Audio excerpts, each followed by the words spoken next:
Orleans is one of the most interesting cities in the world. If you were to visit New Orleans, you might ride in on the President, an authentic paddle wheeler.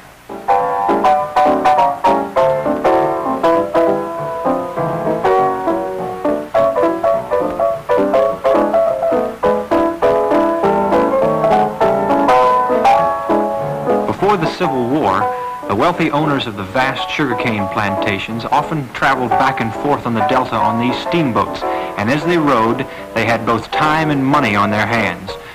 A few enterprising Yankees took advantage of this situation and created the profession of the riverboat gambler.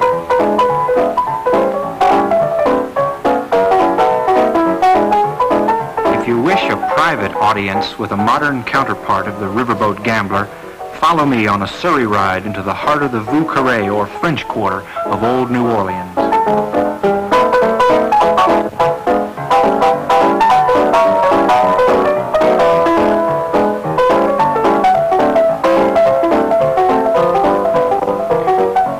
Wrought iron railings and gates, hibiscus blossoms and banana trees tell us we've come to the right place.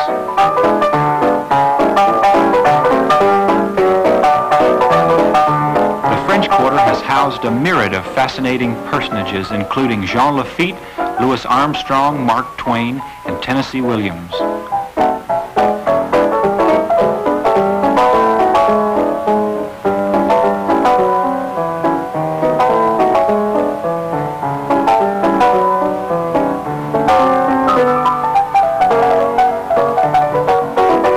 The professional we seek is understandably secretive.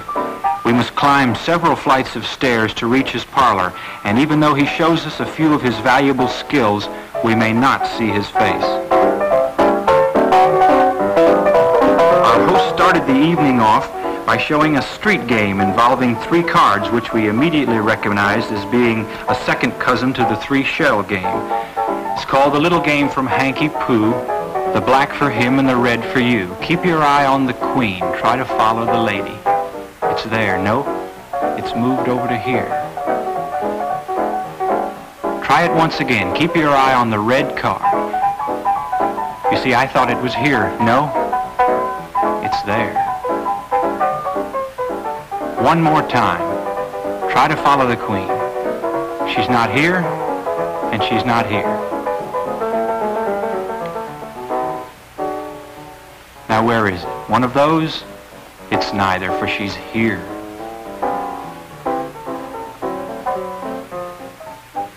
Next, our host turned up a corner and told me that it was called a flag in the business. Keep your eye on the flag. It will lead you to the queen. You see the corner? But now she's gone. We asked how that worked, and my host offered to show me the sandwich principle. A black card on the top, a black card in the center, and a black card on the bottom. We were confused. Then he showed me 1 queen, 2 queens, and a 3rd queen. Then the queen vanished altogether,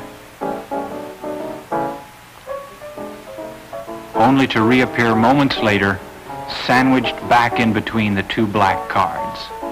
He said that was the sandwich principle. We were totally confused.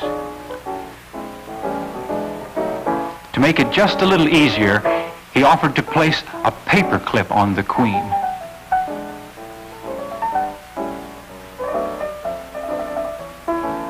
The cards were moved around in a very fair fashion. He called my attention to the paper clip, but the queen had changed to another card, and the paperclip was now on a black card. And that was the street game. Our host finally, at this point, offered to play a few friendly hands of poker.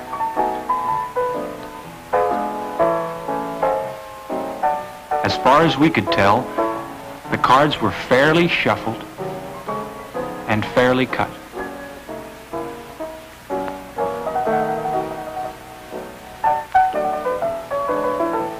He dealt out a hand of stud poker and did something unusual. He allowed us to see his whole card, a red 9.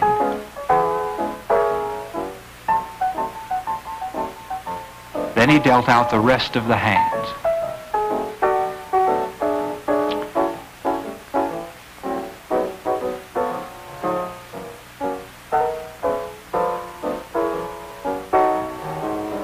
In the hole, we had a king making a pair of kings on the table, and he was looking at nothing, actually, until he turned over his whole card, and it was now an ace to match the other ace in his hand, thereby beating our hand.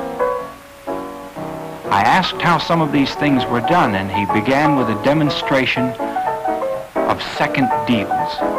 This is a deal whereby the top card is left on the deck and not dealt.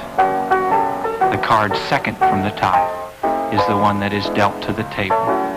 The ace remains on the top of the deck throughout the deal.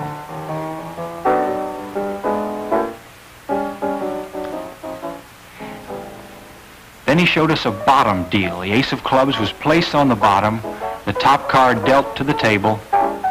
It turned out to be the ace of clubs from the bottom. Next, he showed us the legendary center deal. The ace of clubs was located in the center of the deck. The bottom card was shown fair, as was the top card. A card dealt to the table, and it was the card from the center, the ace of clubs. He offered to repeat the deal for us, doing it one more time.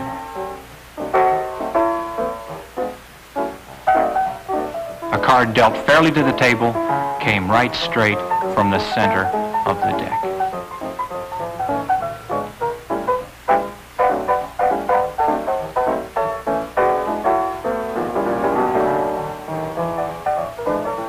After shuffling the cards fairly once again, he dealt us out a hand of 5-card draw. He cautioned that I remember 5 cards at a time, his cards.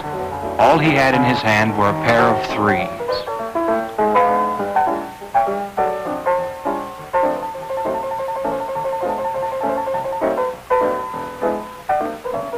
We looked at our hand and found an ace and a queen, a deuce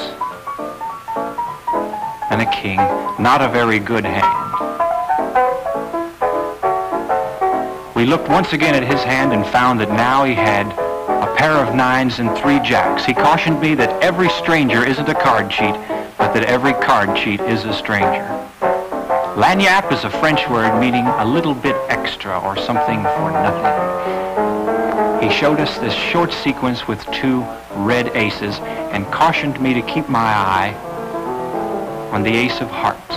I was sure it was there. Yes, indeed it was. The other card was not the ace of diamonds, but had changed to the ace of spades. He told me to watch one more time, heart and spade, as the cards were moved around. I felt sure I knew where the heart was. It wasn't there, and it wasn't there. I was completely deceived. Both red aces had changed. And last, he showed me what was called a color change. Once,